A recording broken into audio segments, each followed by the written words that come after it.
Hello students, आज हमारा जो नेक्स्ट हेडिंग है preparation of aldehydes and ketones में, वो है preparation of ketones from nitriles. अभी तक हमने पढ़ लिया था preparation of aldehyde from nitriles, जिसको हमने स्टीफन रिएक्शन कहा था।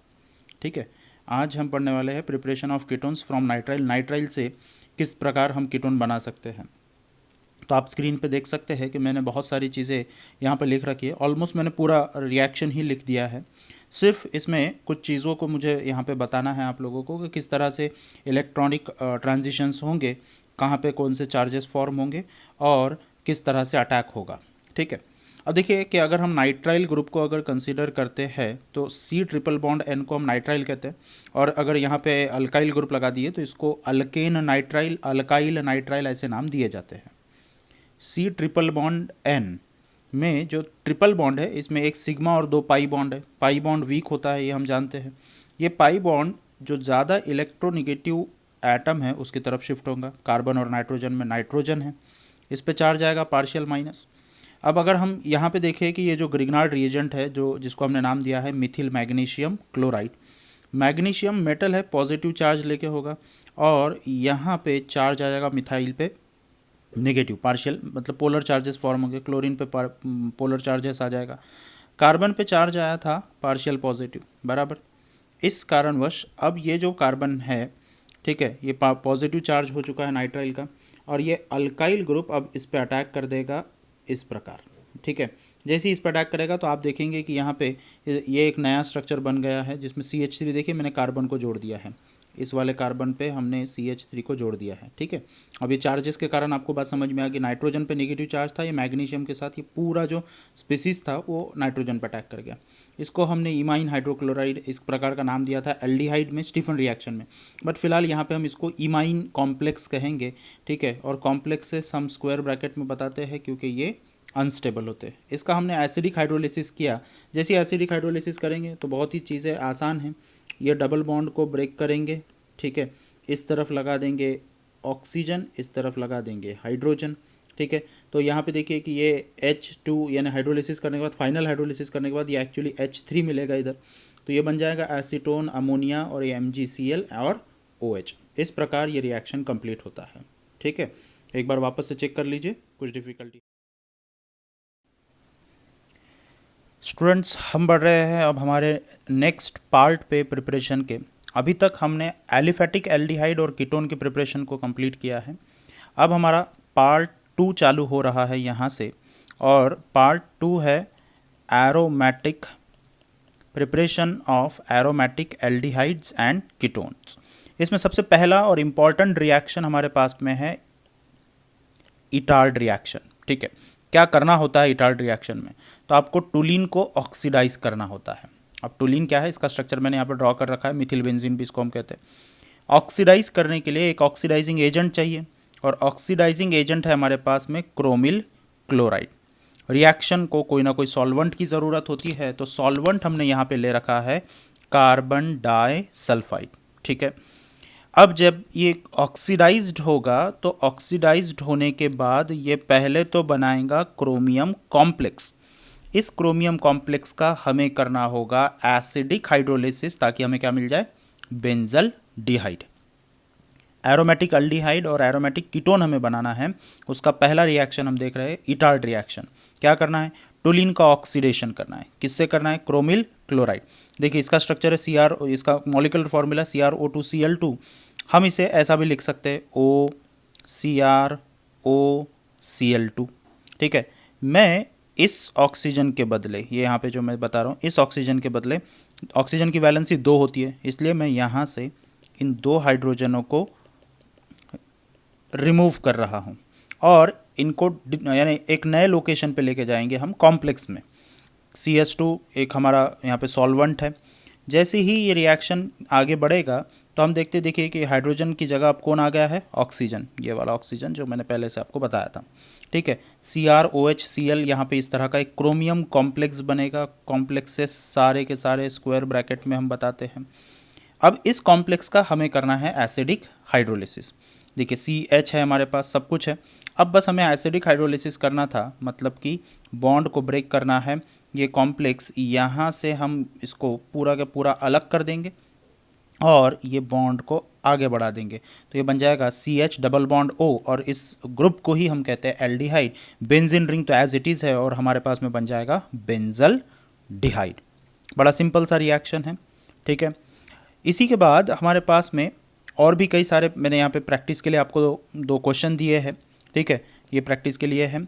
इसमें पैरानाइट्रोटोलिन मैंने लिया है, पैराक्लोरोटोलिन लिया है और इसका ऑक्सीडेशन किया है क्रोमिल क्लोराइड से। आपको बताना है कि प्रोडक्ट क्या बनेगा। हमारा नेक्स्ट जो इसमें रिएक्शन है वो है बाय ऑक्सीडेशन यूजिंग CrO3, ठीक है। CrO3 का यूज़ करने के बाद में क्रोमियम ऑक्साइड हम इसको कहते हैं, या क्रोमियम ऑक्साइड कहते हैं, क्रोमिक एसिड हम इसे कह सकते हैं। किस प्रकार हम अल्डिहाइड या कीटोन बना सकते हैं। मिथिल एरीन, मिथिल एरीन का मतलब ये हुआ मिथिल बेंजीन, बराबर। बट ये याद रखें कि बेंजीन रिंग पे कौन सा ग्रुप अटैच होना चाहिए, मिथिल, कोई और ग्रुप नहीं होना चाहिए। बहुत ही क्लियर है, यहाँ पे बोला गया है इथाइल नहीं चलेगा, प्रोपाइल नहीं चलेगा, आइसोप्रोपाइल नहीं चलेगा, सिर्फ और सिर्फ क्या चाहिए, मिथाइल। मिथाइल बेंजीन को हमें कन्वर्ट करना है किसमें, बेंजिलिडिन डाई एसीटेट में। अब बेंजिलिडिन डाई एसीटेट में किस प्रकार कन्वर्ट किया जा सकता है, तो हम कह रहे हैं कि इसका ऑक्सीडेशन हम कर रहे हैं किसकी मदद से, क्रोमियम ऑक्साइड की मदद से। अब एसीटेट बनाने के लिए हमको एसिटिक अनहाइड्राइड तो लगेगा, ठीक है। रिएक्शन आइस कोल्ड कंडीशन में होती है, मतलब कि 0 degree Celsius to 5 degree Celsius, ठीक है। और जब हम इसका अब एसिडिक हाइड्रोलिसिस करेंगे तो हमको क्या मिलने वाला है, एल्डिहाइड। टोलिन हमने लिया, क्रोमिक ऑक्साइड हमारे पास में है, इस कंपाउंड को हम कहते हैं acetic anhydride, acetic anhydride. Reaction 273 to 278 kelvin, मतलब कि आइस कोल्ड कंडीशन में होती है। इसी रिएक्शन को या ऐसे कंडीशन को हम आइस बाथ रिएक्शन भी कह सकते हैं। CrO3 chromium oxide, chromic oxide हम इसे कहते हैं, acts as an oxidising agent, ठीक है। देखिए मैंने फिर से वापस यहाँ पे ये 2 हाइड्रोजन आपके लिए बता दिए। रिमूवल ऑफ हाइड्रोजन, याद आता है कुछ, removal of hydrogen is called as oxidation. Very good. तो हम एक्चुअली क्या कर रहे हैं, तो ऑक्सीडेशन कर रहे हैं मिथिल बेंजीन का, ताकि इसको अल्डिहाइड बनाया जा सके, ठीक है। एक कॉम्प्लेक्स हमारे पास में बन गया है, इस कॉम्प्लेक्स को हम ऑलरेडी नेम कर चुके हैं बेंजिलिडिन डाई एसीटेट, ठीक है। बेंजिलिडिन डाई एसीटेट हमने यहाँ पे बना लिया, ठीक। ये रिएक्शन में अब हाँ आप ये बोल सकते हैं कि सर यहाँ पे तो रिएक्शन बैलेंस नहीं है, तो रिएक्शन बैलेंस करने की अभी फ़िलहाल यहाँ पे ज़रूरत नहीं है, ठीक है। रिएजेंट्स बैलेंस करना हमेशा कंपलसरी नहीं होता है। एसिडिक हाइड्रोलिसिस किया, फिर से सेम जो मैंने इसके पहले बताया था, बॉन्ड शिफ्टिंग होंगी और यहाँ पे बन जाएगा बेंजल डिहाइड। सिंपल रिएक्शन है, ठीक। इसे लिख लीजिए, कोई अगर प्रॉब्लम रही तो आप बिल्कुल। प्रिपरेशन ऑफ एरोमेटिक एल्डिहाइड और कीटोन में हम बढ़ रहे हैं तीसरे रिएक्शन की तरफ, ठीक है। इसमें हम पढ़ेंगे साइड चेन क्लोरीनेशन। ये याद रखें कि side chain chlorination is a commercial method to prepare benzaldehyde. जितना भी इंडस्ट्रियल लेवल पे, मास लेवल पे, बहुत बड़े बड़े लेवल पे जब बेंजल डिहाइड का प्रिपरेशन होता है तो इसी मेथड से होता है। अब इस मेथड का हेडिंग हमें बहुत कुछ बताता है, साइड चेन क्लोरीनेशन, मतलब कि जो अल्काइल ग्रुप है। अब यहाँ पे देखिए मिथाइल लेना बहुत कंपलसरी नहीं है, अब अल्काइल ग्रुप चाहिए, ठीक है। मतलब आप मिथाइल ले सकते हैं, इथाइल ले सकते हैं, प्रोपाइल, कुछ भी ले सकते हैं। अब आपको उस साइड चेन का क्लोरीनेशन करना है। क्लोरीनेशन हमें पता है, एडिशन ऑफ क्लोरीन को हम कहते हैं क्लोरीनेशन। किसका करना है, टोलिन का। हाँ, अब ये एक सवाल है कि कमर्शियल मेथड कौन सा है, side chain chlorination of toluene या साइड चेन क्लोरीनेशन ऑफ और कोई कुछ कंपाउंड। तो याद रखें कि साइड चेन क्लोरीनेशन करेंगे टोलिन का, तो कमर्शियल मेथड होगा क्या बनाने के लिए, बेंजल डिहाइड बनाने के लिए। अगर कोई और कंपाउंड लेंगे तो उसका फिर प्रोडक्ट भी अलग बनेगा, ठीक है। हमने टोलिन लिया, साइड चेन क्लोरीनेशन करना था, क्लोरीन हमने लिया, इसको सनलाइट, डिफ्यूज सनलाइट के प्रेजेंस में हमने रिएक्ट किया। हम जानते हैं यहाँ से CH3 का जो स्ट्रक्चर है, देखिए कुछ इस प्रकार था, ये जुड़ा हुआ 1 2 3। मैंने यहाँ से 2 हाइड्रोजन्स को हटा दिया और क्या लगा दिया, 2 क्लोरीन को लगा दिया, और ऐसे इंटरमीडिएट को हम कहते हैं बेंजल क्लोराइड। स्टेबल इंटरमीडिएट है, कोई दिक्कत नहीं है, ठीक है। इसका अब हम करेंगे एसिडिक हाइड्रोलिसिस। बेंजल क्लोराइड का स्ट्रक्चर जो है वो थोड़ा सा ध्यान में लाए, ये बेंजीन रिंग से इधर जुड़ा हुआ है, मैं पूरा स्ट्रक्चर ड्रॉ नहीं कर रहा था, ठीक। ये CH और ये है हमारे पास में ClCl। ठीक है, एसिडिक हाइड्रोलिसिस करना है, मतलब कि इसको एक H देना है, इसको एक H देना है, ये HCl बन के बाहर हो गया। तो अब आपके पास में जो ऑक्सीजन बचा था वो डबल बॉन्ड के साथ में आ जाएगा और बन जाएगा यहाँ पे कुछ इस प्रकार। समझ में आ गई बात? CH डबल बॉन्ड O, और यही हमारा कंपाउंड है, इसे हम कहते हैं बेंजल डिहाइड। इजी रिएक्शन है, बहुत इंपॉर्टेंट है। 2 मार्क के लिए बोर्ड एग्जामिनेशन में क्वेश्चन पूछे जाते हैं, कॉम्पिटिटिव एग्जामिनेशन में तो कई बार ये रिएक्शन पूछ ली गई है। ठीक है, इसके बाद बहुत ही इंपॉर्टेंट पार्ट पे हम बढ़ने वाले हैं और वो है हमारा Gattermann Koch formylation of arene. Formylation याद रखें words, formylation, addition of formyl group, addition of formyl group. अब फॉर्माइल ग्रुप किसे कहते हैं भाई? फॉर्माइल ग्रुप का मतलब होता है CHO ग्रुप को हम फॉर्माइल कहते हैं। इस ग्रुप के एडिशन को हम कहेंगे फॉर्माइलेशन। एरिन एरोमेटिक, देखिए अब चीज़ें पढ़ने से सारी क्लियर होते जाएंगी। गैटरमन कॉक फॉर्माइलेशन में क्या कहता है? बेंजीन और सब्सटीट्यूटेड बेंजीन। अब किसके द्वारा सब्सटीट्यूटेड है इससे कोई फ़र्क नहीं पड़ता, नाइट्रो है कोई और है, इससे कोई फ़र्क नहीं पड़ता।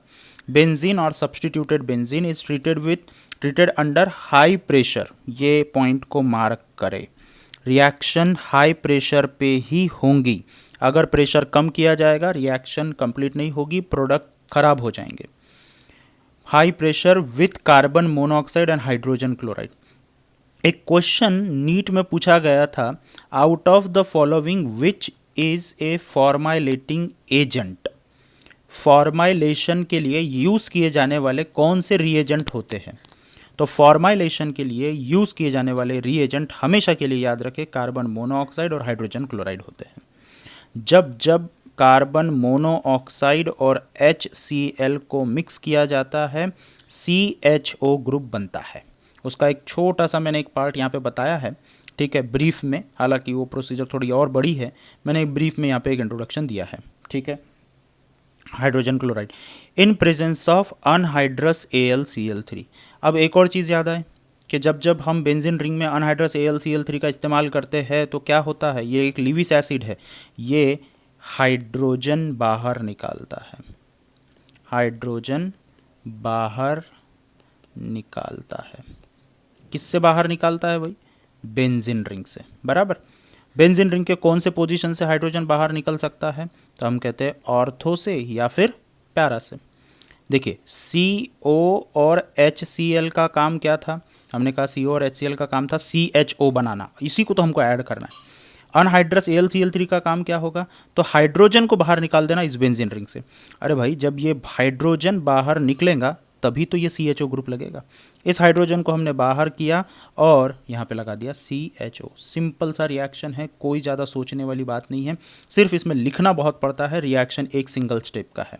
आपने सिंगल स्टेप का मतलब यहाँ पे बेंजीन रिंग लेना है, ठीक है, पूरे रिएजेंट लिखेंगे आप। रिएजेंट क्या लिखेंगे? COHCl, और क्या लिखना है? Anhydrous AlCl3। ज़्यादा कुछ सोचना नहीं है, बेंजीन रिंग ड्रॉ करेंगे और ये लगा देंगे CHO, बन गया बेंजल्डिहाइड।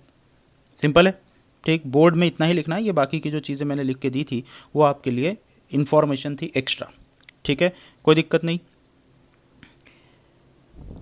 लास्ट रिएक्शन पे हम बढ़ते हैं। लास्ट रिएक्शन है हमारा फ्रीडल-क्राफ्ट्स असाइलेशन, और मुझे जहाँ तक लगता है हर किसी को असाइलेशन का मतलब पता है। इसके पहले ही हमने एक देखा था, असाइलेशन का मतलब होता है addition of acyl group RC double bond O को ऐड करना, ठीक है। अब RC डबल बॉन्ड O को ऐड करने के लिए बेंजीन रिंग से वापस एक और बार हाइड्रोजन निकालना पड़ता है, और हाइड्रोजन निकालने के लिए कौन है हमारे पास? Lewis acid, anhydrous AlCl3। Simple सा, सेम इसके पहले वाले जैसा ही रिएक्शन है जो हमने गैटरमन में पढ़ा है। फ्रीडल-क्राफ्ट्स असाइलेशन, बेंजीन लिया, इथेनॉइल क्लोराइड लिया। अब देखिए असाइलेशन करने के लिए हमें चाहिए एक रिएजेंट, तो हमने लिया इथेनॉइल क्लोराइड अनहाइड्रस AlCl3। इसमें हीटिंग आवश्यक है। यहाँ से एक हाइड्रोजन निकलेगा, हाइड्रोजन निकला, ये ग्रुप को लगा दिया, बन गया एसिटोफिनॉल। मतलब जब भी हम फ्रीडल-क्राफ्ट्स असाइलेशन करते हैं, देखिए जितने भी हमने अभी तक रिएक्शन पढ़े हैं, शुरुआत से मैं बता दूं तो शुरुआत हमने की थी एरोमेटिक एल्डिहाइड एंड कीटोन्स से। इसमें पहला रिएक्शन क्या बनाया था? एल्डिहाइड, ठीक है। दूसरा रिएक्शन क्या बनाया था? एल्डिहाइड। तीसरा रिएक्शन क्या बनाया था? एल्डिहाइड। चौथा रिएक्शन क्या बनाया? फिर से एल्डिहाइड। ये एकमात्र ऐसा रिएक्शन है जिसमें हमने क्या बनाया है, कीटोन। मतलब इसको याद रखना बनता है।